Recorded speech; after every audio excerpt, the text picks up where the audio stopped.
बिस्मिल्लाहिर्रहमानिर्रहीम। अस्सलाम वालेकुम। बहुत अहम सवाल है कि क्या भारत पाकिस्तान पर एक और बहुत बड़ा हमला करने की तैयारी कर रहा है।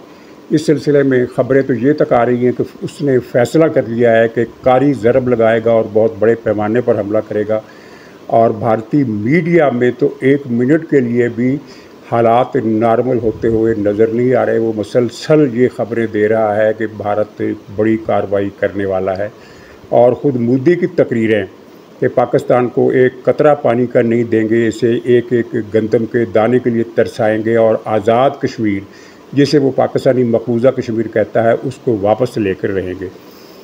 इस पर हम बात करेंगे। और इसके अलावा पीटीआई के सामने अब क्या प्लान है और पीटीआई के साथ क्या होने वाला है, क्या पैगाम रसानियाँ हुई हैं, क्या पैगाम दिए गए हैं। और अमेरिका से पीटीआई के हामी डॉक्टरों का वफद फिर पाकिस्तान आया हुआ है, लेकिन अभी तक किसी ने उसके साथ रब्ता किया ना राब्ते की उसकी किसी कोशिश पर उसे कोई मस्बत जवाब मिला। हो सकता है आज या कल में ये कोई ऐसा रब्ता हो जाए, लेकिन फ़िलहाल जो मूड है वो सर्द महरी का नज़र आ रहा है। नाज़रीन, पहले आप ये बात नोट कीजिए कि भारत ने ये हमला क्यों किया। इसका एक बैकग्राउंड है, वो ये है कि पिछले इलेक्शन के से पहले भारतीय मीडिया और इंटरनेशनल मीडिया दोनों ये बता रहे थे कि भारत पाकिस्तान पर एक बड़ी जंग मुसल्लत करने वाला है क्योंकि वो इलेक्शन जीतना चाहता है। तो उस वक्त जो भी अवामिल थे, नरेंद्र मोदी पाकिस्तान पर हमले की जुर्रत नहीं कर सका या उसने फ़ैसला पोस्टपोन कर दिया। वजह ये थी कि वो इलेक्शन जीतना चाहता था और उसे ख़तरा था कि वो शायद उतनी सीटें ना ले सके जितनी सीटें वो ले सकता है। इसलिए अगर पाकिस्तान पर हमला करके उसे नुकसान पहुंचाया जाए तो इसको फिर इनकैशमेंट इलेक्शन की फ़तह की सूरत में मिल सकती है। नाज़रीन, हुआ ये कि जब इलेक्शन हुआ तो मोदी को अक्सरियती जमात का दर्जा ना मिल सका, यानी कि एक मानों में उसकी पार्टी इलेक्शन हार गई। क्योंकि सही जीत वो होती है जिसमें पार्टी हुकूमत बनाने के लिए मतलूबा वोट हासिल कर ले। मोदी इतने वोट हासिल नहीं कर सका, इतनी सीटें हासिल नहीं कर सका। उसने फिर इत्तेहादी जमातों से मिलकर ये हुकूमत बनाई और फिर नए इलेक्शन की फ़ज़ा बनाने के लिए उसने पाकिस्तान पर हमले का मंसूबा किया और पहलगाम का वाक़या उसने एक बहाने के तौर पर इस्तेमाल किया। इस पर हम तफसील से बात नहीं करते, वो सब कुछ आपके सामने है। मोदी से इस मौके पर अंदाज़े की एक गलती हुई।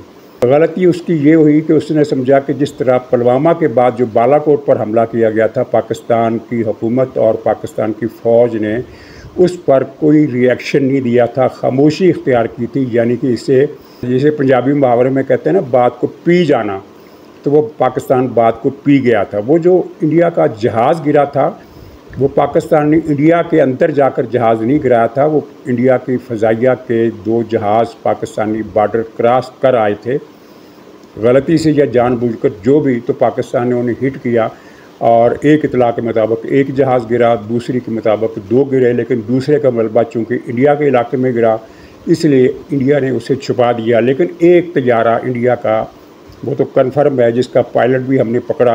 तो मोदी का ख्याल था कि इस मरतबा भी हम 3-4 जगह पर मदरसों वगैरह पर बमबारी करेंगे और पाकिस्तान पी जाएगा और हम इस कार्रवाई को पब्लिक के सामने पेश करके बीजेपी की गिरती हुई मकबूलियत को सहारा देने के लिए काम में लाएंगे।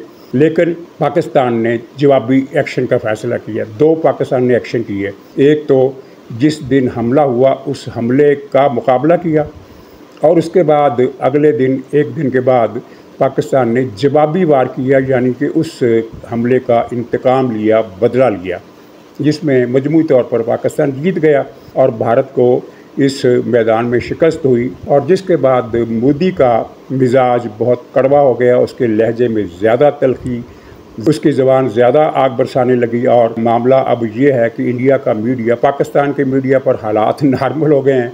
फिर से वही इमरान खान को लेकर मीडिया बैठ गया है। लेकिन इंडिया में हालात जंग के अलावा कोई, और इंडिया की जितना मीडिया है वो जंग के हालात के अलावा कोई बात नहीं कर रहा और इश्तियाल अंगेज़ी कर रहा है। ख़बरें ये आ रही हैं कि उसने एक बहुत बड़ा हमला करना है जिसके लिए तैयारी मुकम्मल है। तैयारी क्या मुकम्मल है वो आपके सामने है कि 4 रोज़ा जंग के दौरान ही उसकी फ़ौज बर्री हमलों के लिए भी अपने मोर्चों पर तैनात हो गई थी। लेकिन उसके बाद जो हालात बने, इंडिया अपनी एयरफोर्स को 300 किलोमीटर अंदर ले गया। इसका मतलब ये है कि फौरी जंग के लिए उसे जो एयरफोर्स चाहिए वो उसे दस्तयाब नहीं होगी, उसे कुछ दिन चाहिए होंगे हमले के लिए। लेकिन क्या इंडिया वाकई बहुत बड़ा हमला कर सकता है? इसका फ़ैसला 3 फैक्टर करेंगे। एक फैक्टर है इंटरनेशनल, दूसरा है डोमेस्टिक और तीसरा है रिस्क फैक्टर। इंटरनेशनल सूरत हाल ये है कि ट्रंप ने भारत से आंखें फेर ली, चाहे वक्ती तौर पर फेरी। मुमकिन है 6 महीने के बाद भारत की मोहब्बत उसके दिल में फिर जाग उठे। लेकिन फ़िलहाल मोदी का रवैया न सिर्फ ये है कि सर्द महर है, बल्कि वो भारत को मुसलसल ज़ख्म पहुँचा रहा है, उसे मुसलसल छेड़ रहा है, उसे तकलीफ़ दे रहा है। और वाज़ेह अल्फाज में जिस तरह उसने एप्पल कंपनी के हवाले से कहा कि वो अपना आईफोन अगर इंडिया में बनाएगी तो अमेरिका में उस पर इतना तजारती टैक्स लगेगा जो कि एप्पल कंपनी अफोर्ड नहीं कर सकती। मतलब ये है कि एप्पल कंपनी इंडिया में सरमायाकारी नहीं करेगी, और इस सरमायाकारी पर तो भारत की रालें टपक रही थी। दूसरी कंपनियों को भी खबरदारी हो गई है कि भारत में माल बनाएंगे तो कम से कम अमेरिका में वो बहुत महंगे दामों बिकेगा। अमेरिका की तरफ से भारत को ये मसलसल मैसेज दिया जा रहा है कि पाकिस्तान के साथ मामलात मुज़ाकरात की मेज़ पर आकर करो, और ये चीज़ भारत के लिए बहुत बड़ी हौसला शिकनी का बास हुई है। दूसरा फैक्टर है, मैं मुख्तसर बात करूँगा क्योंकि अमेरिका की बात अगर की जाए तो उनके तजारती राब्ते, उनके पैगामात, नायब सदर का फ़ोन, सदर का ट्रंप के अपने बयानात, सफ़ीरों के मामलात, वो बड़ी तफसील हो जाएगी। दूसरा इंटरनेशनल फैक्टर में जो एक अहम एलिमेंट है वो है चाइना का, चीन, जिसके बारे में इंडिया का ये ख्याल था, बल्कि सारी दुनिया का ख्याल था कि वो किसी भी मुसल्लह तनाज़े में फ़रीक नहीं बनता। अखलाकी सिफारती हमायत वो करता है किसी फरीक की, लेकिन इससे ज़्यादा नहीं हुआ। इसके उलट इस मरतबा तो चीन खुलकर मैदान में आया। उसने न सिर्फ यह कि एमरजेंसी की बुनियादों पर पाकिस्तान को फ़ौजी मदद फराहम की और टेक्नोलॉजी फराहम की, और ये इशारा भी दिया कि जंग छिड़ी तो चीन की फ़ौज भी मैदान में होगी। मतलब ये नहीं है कि वो कंट्रोल लाइन पर आकर चीन की फ़ौज इंडिया का मुकाबला करेगी, बल्कि अरुणाचल प्रदेश, जिसका चीन ने फिर से उठाना शुरू कर दिया है और जो एक बड़ी ख़तरे की घंटी है भारत के लिए, अरुणाचल प्रदेश और लद्दाख जो कंट्रोल लाइन से कुछ 100 किलोमीटर के फासले पर मौजूद है, बॉर्डर चीन का, इंडिया का, वहाँ दोनों महाज़ों पर चीन की फ़ौज पहुँच जाएगी और वहाँ का महाज़ गर्म हो जाएगा। ये इशारे वाज़ेह तौर पर मिले। बरतानिया, फ़्रांस और ऑस्ट्रेलिया की तरफ से भी भारत की हमायत नहीं की गई, यहाँ तक कि सबको हैरत हुई कि अफ़गानिस्तान, जिस पर हुक्मरान तालिबान पाकिस्तान के बारे में मनफी जज्बात रखते हैं और बड़ी शिद्दत से रखते हैं, कम अज़ कम उनका एक धड़ा, यानी तालिबान का वो धड़ा जिसे बाज़ लोग अज़रा है तफन्नुन तालिबान का गौ मूत्र ग्रुप कहते हैं, गौ मूत्र ग्रुप। दूसरा जो हक्कानी ग्रुप है वो पाकिस्तान का हम है। लेकिन मजमूई तौर पर तालिबान से इंडिया को उम्मीद थी मुल्ला हैबतुल्लाह की हुकूमत जो है वो इंडिया की फेवर करेगी, लेकिन अफ़गानिस्तान ने इस जंग में हैरान कुन हद तक गैर जानबदार रहने का फ़ैसला किया। इसी तरह दूसरे मुल्क रूस, फिर इसके साथ ही पाकिस्तान के साथ जो मुल्क खड़े हुए तुर्की और आज़रबाईजान, और अरब मुल्कों ने भी पाकिस्तान की फेवर की, या कम से कम पाकिस्तान के पलड़े में इतना वज़न डाला कि उसका झुकाव पाकिस्तान की तरफ हो गया। सऊदी अरब हो या कुवैत हो या कतर हो, इन सब की हमदर्दियाँ पाकिस्तान के साथ। लेकिन मुत्तहदा अरब अमारात बज़ाहिर गैर जानबदार रहा, लेकिन उसने भी भारत को मैसेज यही दिया कि जंग नहीं, मुज़ाकरात करो। तो ये इंटरनेशनल फैक्टर हैं। और डोमेस्टिक फैक्टर ये है कि कांग्रेस बाकायदा डंडा पकड़कर मैदान में आ गई है, और कांग्रेस के अलावा जो तीसरा एक इंडिया का सबसे बड़ा सियासी धड़ा है तीसरे नंबर पर, वो है सेकुलर, लिबरल, कम्युनिस्ट, तरक्की पसंद, सिविल सोसाइटी। ये हलके, इन हलकों ने पूरे मुल्क में एक तहरीक शुरू कर दी है, सोशल मीडिया पर भी और पब्लिकली भी, कि पाकिस्तान से मुज़ाकरात करो, मोदी जंगी जुनून में आकर इंडिया को तबाह करवा देगा। इस तरह की बातें की जा रही हैं। इस पर हम तफसील से बात कर सकते हैं, लेकिन वक्त नहीं है। तीसरा फैक्टर है रिस्क फैक्टर। रिस्क फैक्टर ये है कि मोदी को अंदाज़ा नहीं था कि पाकिस्तान की स्ट्राइक बैक करने की सलाहियत कितनी है, वो इसे अंदाज़ा हो गया।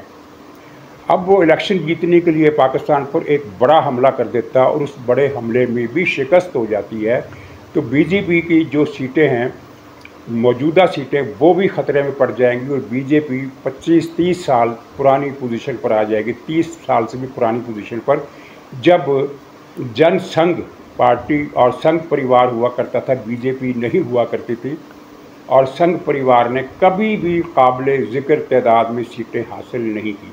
ये तीसरा है सबसे अहम फैक्टर, रिस्क फैक्टर। तो ये 3 फैक्टर ऐसे हैं कि जो मेरी नज़र में, मुझे नहीं लगता कि इंडिया पाकिस्तान पर हमला करेगा। मुझे हमला होता हुआ नज़र नहीं आता। पाकिस्तान की फ़ौज बहरहाल अलर्ट है।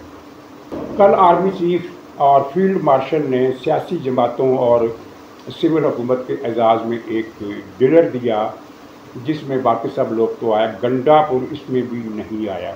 मैंने कल के प्रोग्राम में एक फ़िक्रा कहा था, उसकी वजाहत कर दूं कि अगर इंडिया में नरेंद्र मोदी फील्ड मार्शल बना होता और वो तकरीब में शिरकत के लिए गंडापुर को, इमरान खान को दावतनामा भेजता, तो गंडापुर चाहे अफ़गानिस्तान के ज़रिए इंडिया जाता, ये पहुंचता ज़रूर दिल्ली में जाकर और उस फंक्शन में शिरकत करता जो नरेंद्र फील्ड मार्शल नरेंद्र मोदी के एजाज़ में होना होता, और उसमें जाकर मुसाफा भी करता और नेक ख्वाहिशात का तबादला भी करता। तो ये इनकी असलियत।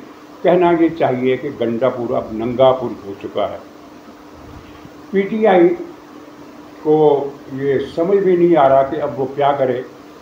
2 प्लान उसके सामने हैं। एक प्लान ये है कि वो जो शुमाली अपने फाटा में एक ड्रोन हमला हुआ था जिसमें 3 बच्चे मारे गए थे, और ख़बर ये है कि वहाँ कुछ दहशतगर्द छिपे हुए थे और ये इस तरह का एक कोलेट्रल डैमेज हुआ जो ज़ाहिर अफसोसनाक है। लेकिन इमरान खान की हिदायत पर इन बच्चों की तस्वीरें पूरे सूबे में लेकर पीटीआई के कारकुन फिरेंगे और 1 महीने के बाद वो लोग एक जुलूस की शक्ल में इस्लामाबाद पहुँचेंगे। और इंटेलिजेंस रिपोर्टें ये है कि इस मरतबा अगर पीटीआई जुलूस लेकर इस्लामाबाद आई तो उनकी तादाद 4-5 हज़ार से ज़्यादा नहीं होगी, क्योंकि पख्तूनख्वा सूबे में भी पीटीआई का ग्राफ ड्रास्टिकली गिर रहा है। लेकिन ख़तरे की बात यह है कि इस जुलूस में आदमी चाहे 3,000 हों चाहे 5,000 हों, इनका प्रोग्राम इमरान खान की हिदायत के मुताबिक ये है कि इस मरतबा हमें कुछ गिफ्ट चाहिए। गिफ्ट क्या कि 10-12 लाशें ज़रूर चाहिए, चाहे वो इन हालात ऐसे पैदा कर दिए जाएं कि चाहे वो पुलिस की फायरिंग से मरें या इनकी फायरिंग से, जो भी है वो एक लंबी कहानी है। एक तो इनका ये प्रोग्राम है और दूसरा प्रोग्राम है अरकानी असम्बली इस्लामाबाद में धरना देंगे। तो लेकिन अब पीटीआई को क्या बताया गया है, पीटीआई को ये इतला दे दी गई है कि एक फ़ैसला आपसे मैंने अपने प्रोग्राम में बताया था कि कई महीने पहले की बात है कि पीटीआई पर पाबंदी का असूली फ़ैसला हो चुका है, लेकिन वक्त कब होगा जब इस पर अमल होगा ये अभी तय होना बाकी है। तो इस मरतबा ये बात क्लैरिटी के साथ कन्वे कर दी गई है कि ना सिर्फ ये है कि पीटीआई को बैन कर दिया जाएगा, बल्कि पख्तूनख्वा से गंडापुर की हुकूमत भी बरतरफ कर दी जाएगी। और आपके जहन में है और पीटीआई के जहन में रहना चाहिए कि हालिया 3-4 रोज़ा जंग जो थी पाकिस्तान और इंडिया की, उसके नतीजे में इस्टेब्लिशमेंट और रियासत की मकबूलियत और इनकी ताकत दोनों में इजाफ़ा हुआ है। मकबूलियत, ताकत और एतमाद। और अब उन्होंने ये तय किया है कि पीटीआई भी भारत की प्रॉक्सी है, जिस तरह टीटीपी है भारत की प्रॉक्सी, जिस तरह बीएलए है भारत की प्रॉक्सी, इसी तरह पीटीआई भी भारत की प्रॉक्सी है। और इस मौके पर पीटीआई को न सिर्फ ये है कि बैन कर दिया जाएगा, बल्कि गंडापुर की हुकूमत भी ख़त्म कर दी जाएगी। और ये बात भी तय है कि इमरान खान को 9 मई के मुकदमे में अब सज़ा होने वाली है। महीना लगे, 2 महीने लगे, 9 मई के 252 मुलज़िमों पर फर्द जुर्म आयद कर दी गई है, जिनमें पीटीआई के अरकान कौमी असम्बली भी हैं, सूबाई असम्बली भी हैं और दूसरे लीडर भी हैं। ये नाअहल हो जाएंगे और ये भी एक सिग्नल है कि पीटीआई के साथ क्या होने वाला है। तो नाज़रीन, इजाज़त दीजिए, इंशाअल्लाह अगले ब्लॉग में फिर मुलाकात होगी। तब तक के लिए खुदा हाफ़िज़।